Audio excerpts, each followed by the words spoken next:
E aí, vamos mergulhar direto nisso. Hoje, a nossa exploração foca numa interseção muito fascinante e até meio inesperada: as artes marciais e o design visual. A gente logo pensa em esporte de combate e a mente vai direto para força bruta, impacto, resistência, né? Dificilmente a gente para analisar a paleta de cores, a hierarquia da informação ou a comunicação gráfica por trás de um cruzado ou de um chute. Só que acredite se quiser, existe um universo gigantesco de significados estéticos e históricos escondidinho ali, no meio do ringue. Então, o que vamos destrinchar nessa análise não é só sobre luta, não, tá? É sobre como uma cultura milenar é codificada e transmitida visualmente através de gerações, chegando a lugares que a gente literalmente nunca imaginaria.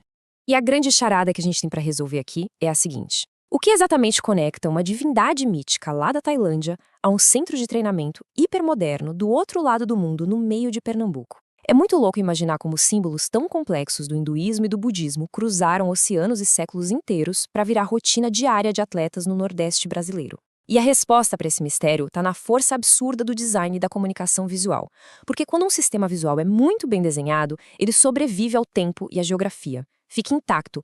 Essa herança toda mostra brilhantemente a nossa realidade de hoje. Pensa na energia visceral e naquele suor de um treino autêntico de Muay Thai em Pernambuco.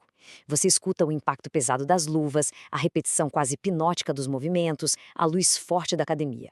Só que o que muita gente não vê de primeira é que esses lutadores, os famosos Nakimuis, não estão lá só decorando técnica de combate. Eles estão imersos, absorvendo uma cultura visual inteirinha.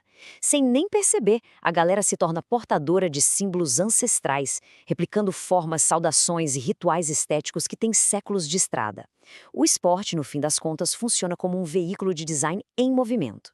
Descascando a primeira camada dessa arte marcial, a gente dá de cara com as raízes profundas da mitologia tailandesa. De um lado, a gente tem aquela arquitetura imponente, maravilhosa, dos templos sagrados, os famosos Wat, que são o grande coração da vida espiritual e da arte visual lá na Tailândia.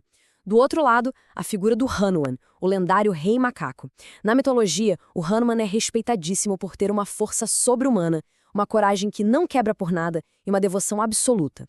Não é coincidência nenhuma que uma luta que exige exatamente esses atributos tenha abraçado o Hanuman como seu protetor espiritual e visual, né? A estética do guerreiro é, no fundo, um espelho da estética divina. Mas a riqueza desse universo visual não para por aí, não. Figuras como Ganesha, aquele deus com cabeça de elefante super reverenciado no hinduísmo e que o budismo tailandês absorveu por conta de sua sabedoria e poder de superar obstáculos, estão super presentes.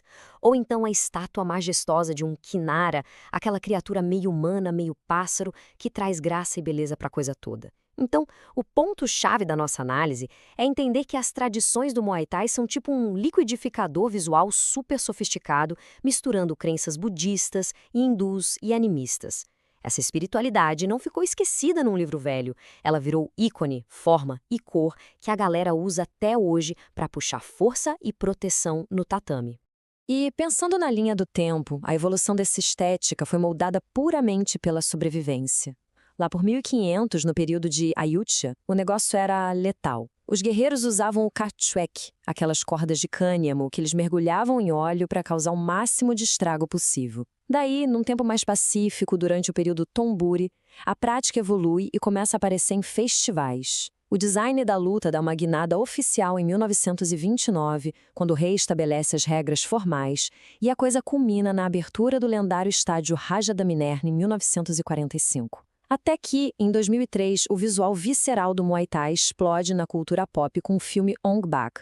O campo de batalha vira cultura pop, empacotadinho perfeitamente para o olho do público moderno. E é exatamente essa bagagem histórica gigantesca que desembarca no cenário brasileiro. É só reparar no fundo de qualquer centro de treinamento hoje em dia. Sacos de pancada super alinhadinhos, do lado das bandeiras da Tailândia, do Brasil e, claro, de Pernambuco. O Muay Thai chegou oficialmente aqui no Brasil em 1979 e, desde então, floresceu em dezenas de academias em cidades como Caruaru e Recife. O que acontece aqui é uma apropriação muito respeitosa de um layout cultural completo. O pessoal aprende o dialeto tailandês para fazer saudações, respeita todas aquelas imagens místicas nas paredes e reproduz um design de ambiente que honra origens lá do outro lado do planeta, tudo debaixo do sol quente do Nordeste. Claro que, como qualquer sistema social, a coisa está em constante transformação. Se a gente olhar para os dados demográficos, ainda rola uma disparidade considerável entre homens e mulheres praticantes.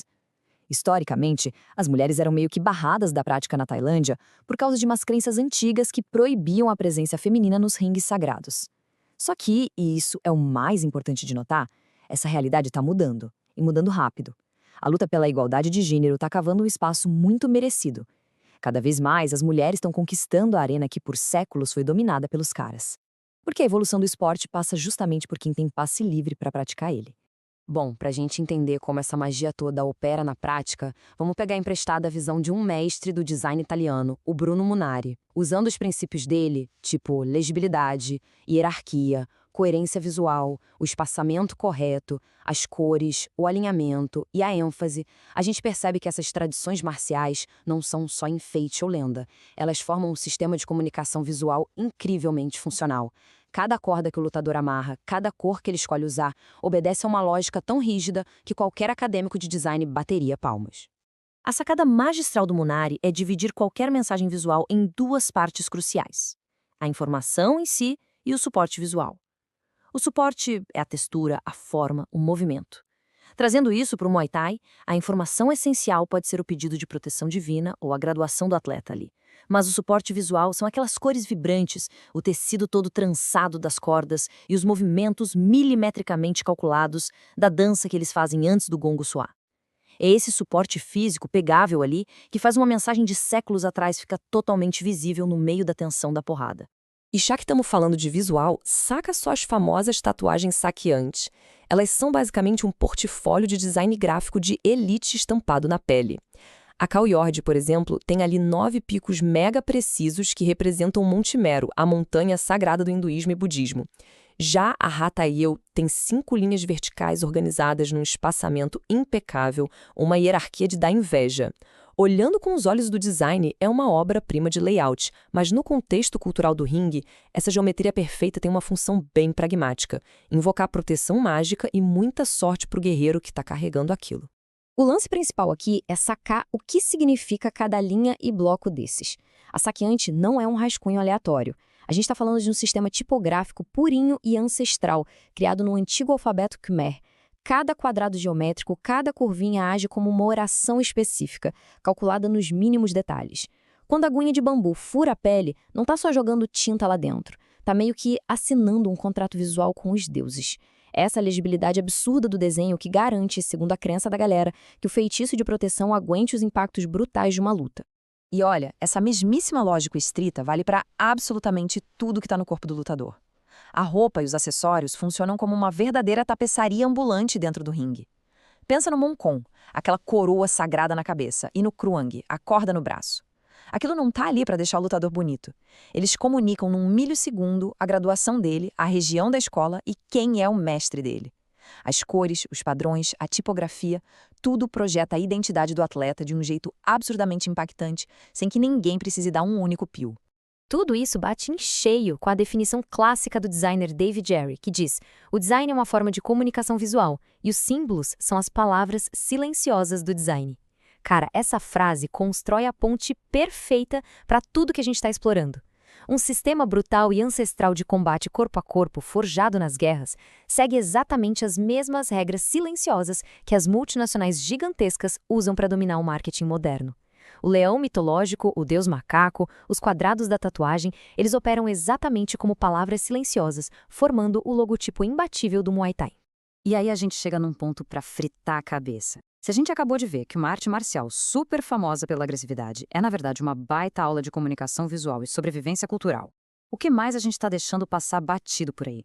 Quais outros esportes modernos, uniformes de time ou até marcas que a gente consome todo dia são só uma continuação disfarçada de mitologias antigas e deuses que a gente achou que tivessem esquecidos? Fica o convite para a gente refletir. Da próxima vez que rolar uma competição esportiva na TV, bora tentar olhar além do físico e tentar enxergar o design oculto por trás de tudo. Valeu demais por acompanhar nossa exploração de hoje. Até a próxima!